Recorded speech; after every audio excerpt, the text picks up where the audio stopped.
Hello दोस्तों, नमस्कार। आप सभी का मेरे यूट्यूब में स्वागत। दोस्तों, आज रिएक्शन देने वाले हैं। ऐसा ऐसा डिबेट है, आप कांग्रेस प्रवक्ता भाजपा प्रवक्ता में दोनों जबरदस्त बहस हुआ है।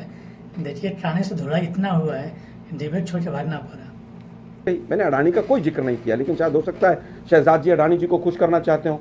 मैं तो सीधा आपने अडानी का जिक्र किया, क्या कौन सी दुनिया में है भाई ये? अरे भाई, मैंने अडानी का भाई उन्होंने अडानी का जिक्र किया, आप पूरा रिमाइंड करके देख लीजिए आप स्क्रिप्ट। अरे अमीर जी क्या बोले जा रहे हैं? मैं आज संविधान पे बात कर रहा हूँ, इसलिए आज उसके ऊपर। जय श्री राम दोस्तों, अगर आप भी दिल से हिंदू राष्ट्र का सपना देखते हो तो इस वीडियो को जोरदार लाइक ठोको, कमेंट में पूरे जोश से जय श्री राम लिखो और चैनल को सब्सक्राइब करने में बिल्कुल भी कंजूसी मत करना।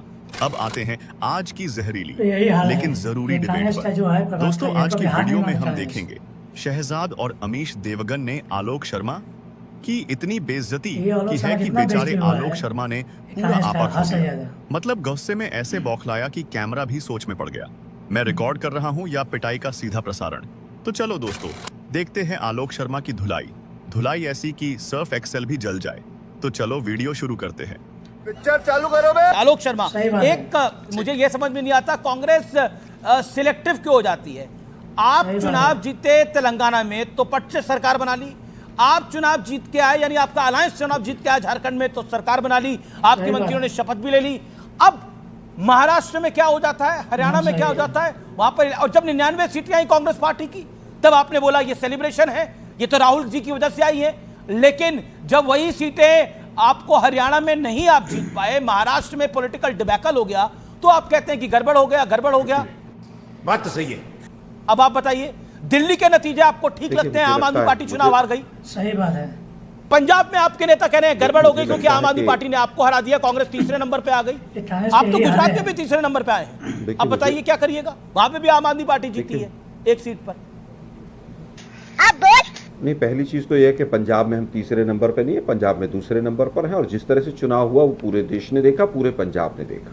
कैसे चुनाव हुआ पंजाब का? माफ करिए, मेरी त्रुटि है, क्योंकि मैंने जो नंबर देखे थे उसमें थर्ड था, लेकिन आप कह रहे हैं तो मैं आपकी बात पर ट्रस्ट कर रहा हूं बीइंग अ स्पोक्सपर्सन। आप सुनिए ना भाई, आपने, मैं फिर कहूंगा कि थोड़ा सा वो कांग्रेस का विरोधी नजरिया होता है, चश्मा, तो कोई दिक्कत नहीं है। अरे बिल्कुल विरोधी नहीं है, आप जहां जीते हैं वहां जीते हुए बताएंगे। लेकिन पंजाब में क्या गड़बड़ हुई है, कैसे चुनाव हुआ पंजाब में?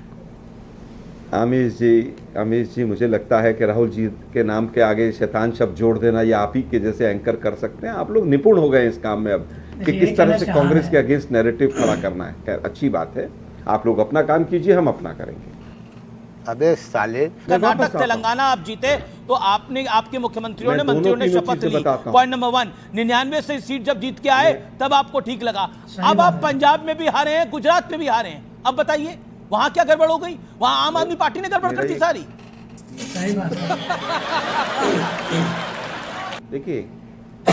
देखिए, मैं फिर कहूंगा कि सेलेक्टिव अप्रोच बहुत चालाकी से अपनाई जाती है। हमें पता था हम हिमाचल जीतेंगे, और मुझे अंदर से यह भी पता था कि हरियाणा कभी भी हमें नहीं जीतने देंगे, महाराष्ट्र नहीं जीतने देंगे, क्योंकि दोनों जगह अडानी के बहुत बड़े स्टेक्स हैं। अभी पंजाब और गुजरात आप कैसे हार गए? गुजरात में आप तीसरे नंबर पे क्यों आए? क्यों आए आप? आपने एक शायद ये बाय इलेक्शन था। अमीश जी, मेरी बात सुनी नहीं? बोलिए। सुनिए ना, सेलेक्टिव अप्रोच होगी तभी तो आप जैसे लोग सवाल पूछ पाएंगे। अगर सभी जगह हरा दिया जाएगा तो इतने बेवकूफ थोड़े ना बीजेपी वाले। मतलब आप कह रहे हैं हिमाचल आपको जितवा रहे हैं, कर्नाटक आपको जितवा रहे हैं, 99 सीट भी आपको दिलवा रहे हैं। 99 सीट कैसे आ गई? चलिए इसी लॉजिक से आलोक जी, हेल्दी डिस्कशन हो रही है, मैं आपको बकायदा मौका दे रहा हूं। आप पीछे तीसरा सवाल आपसे पूछ रहा हूं मैं। आप कह रहे हैं 99 सीट आपकी कैसे आ गई? अमीश जी, मैं 99 आपकी कैसे आई फिर? Good question. अमीश जी, मैं बिल्कुल हेल्दी, अमीश जी, मैं बिल्कुल हेल्दी, आप लोग जानते ही हैं। बिल्कुल हेल्दी डिस्कशन। महाराष्ट्र में मैं वर्धा में अपनी प्रेस कॉन्फ्रेंस के बीच में बोल के आया था कि ये लोग इलेक्शन कमीशन के साथ मिलकर इतने आसानी से नहीं जीतेंगे। प्रेस कॉन्फ्रेंस में बात बोली थी मैंने। तो क्या नाचो मैं? अमित जी, पहले तो मुझे बता दीजिए कि मैं अखिलेश जी, जिनकी पार्टी नंबर 3 पार्टी है इस देश में, उन्होंने कहा कि 80% seats have been won in bypoll by India alliance, मतलब कि वो तो सेलिब्रेट कर रहे हैं जो रिजल्ट आया है।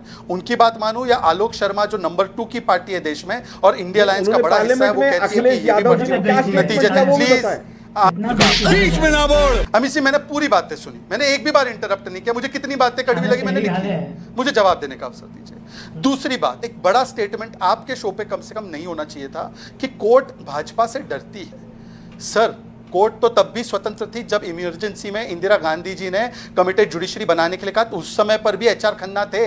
हमारे देश के जजेस पे आप सवाल खड़े करते हैं शर्म करो शर्म। और वो भी तब जब इमरजेंसी का 50th एनिवर्सरी आता है। आप अपना कृत्य देखो कि कैसे बहारुल इस्लाम को कभी जज कभी एमपी बनाते थे। पर मैं आपसे पूछना चाहता हूं कि इलेक्टोरल बॉन्ड का फैसला है तब कोर्ट स्वतंत्र है, पवन खेड़ा को बेल मिल जाए कोर्ट स्वतंत्र है, जब फैसला चंडीगढ़ मेयर इलेक्शन पे है तो कोर्ट स्वतंत्र है। और अगर इलेक्शन कमीशन या ईवीएम पर कोर्ट बोले कि डोंट बिहेव हिपोक्रिटिकल तो आप बोलते हैं कोर्ट बिका हुआ है। जी शर्म करो, भगवान से डरो। तीसरी बात मैं यही कह रहा हूं ना, कंडीशनल कमिटमेंट। तीसरी बात अडानी के विषय में, मान्यवर अडानी इतने देश के बड़े देशद्रोही थे तो शशि थरूर की कंस्टिट्यूएंसी में उनका प्रोजेक्ट हुआ है जिसको लेफ्ट ने भी सेलिब्रेट किया है अभी हाल ही में, विरिनियम पोर्ट।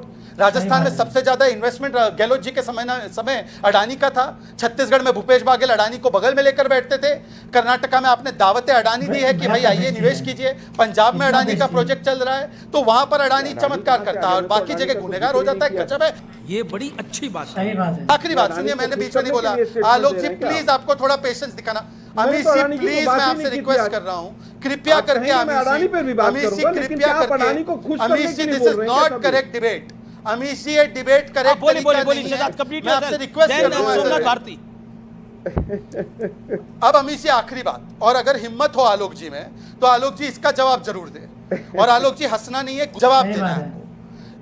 बात तो सही है। इलेक्शन कमिश्नर 1952 से लेकर 1990, अमीश जी आप चेक कर लीजिए, हिस्ट्री का आप भी स्टूडेंट है, एक मेंबर होता था इलेक्शन कमीशन में अपॉइंटेड डायरेक्टली बाय गवर्नमेंट, फिर मल्टी मेंबर हुआ डायरेक्टली अपॉइंटेड बाय गवर्नमेंट। 2023 के बाद आज लीडर ऑफ ऑपोजिशन भी उसमें हिस्सा है, पर स्टेट के state election commissioner directly appointed by government, no chief justice, no leader of opposition.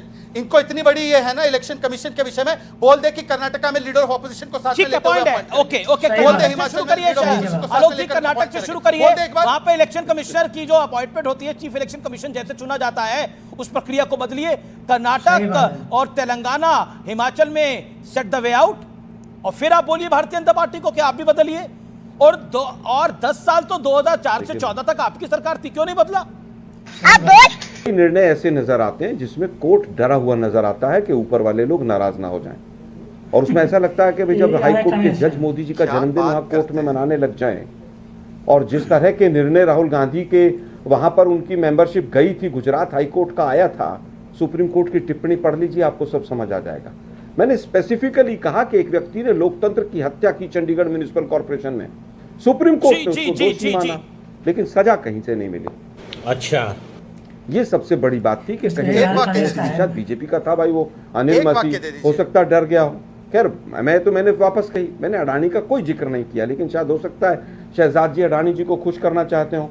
मैं तो सीधा आपने अडानी का जिक्र किया, क्या कौन सी दुनिया में है भाई ये? अरे भाई मैंने अडानी का कोई भाई इन्होंने अडानी का जिक्र किया, आप पूरा रिवाइंड करके देख लीजिए आप स्क्रिप्ट। अरे अमीर जी क्या बोले जा रहे हैं? मैं आज संविधान पे बात कर रहा हूं।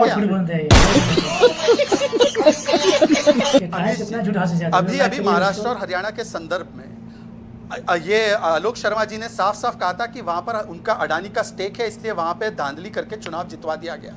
ये उनका ऑन रिकॉर्ड। अमीश जी अगर मैं झूठ बोल रहा हूं मुझे डिबेट से निकालिए, या आलोक शर्मा को बोलिए कि कम से कम रगों में सिंदूर हो, खून हो, पर रगों में और कोई सब्सटेंस ना हो, जो बैंकॉक में कई लोग जाते हैं या वियतनाम में जाकर लेते हैं। साफ साफ कहा। एक सेकंड अमीश जी, मैं सच बोल रहा हूं झूठ बोल रहा हूं? ना तो डिबेट है, मतलब कहां कौन सी दुनिया में है? आप राजस्थान के ऊपर अडानी के ऊपर डिबेट करना चाहते हैं, दीजिए डिबेट से पहले। सही पकड़े हैं। ड्रिंकिंग एंड ड्राइविंग और डिबेट ड्रिंकिंग के साथ नहीं करनी चाहिए। नहीं ये सब नहीं करना चाहिए। आलोक शर्मा आप कर लीजिए। आज मैं इलेक्शन कमीशन के ऊपर बात कर रहा हूं। मैंने बोला था कि नहीं बोला था अडानी का नाम? आप बताइए। उन्होंने आप बताइए महाराष्ट्र और हरियाणा के अंदर अडानी के बड़े बड़े प्रोजेक्ट हैं, ये उन्होंने बोला था, इसमें कोई प्रोजेक्ट शब्द इस्तेमाल नहीं किया मैंने, स्टेक कहा मैंने प्रोजेक्ट है व्हाटएवर भाई उसके ऊपर।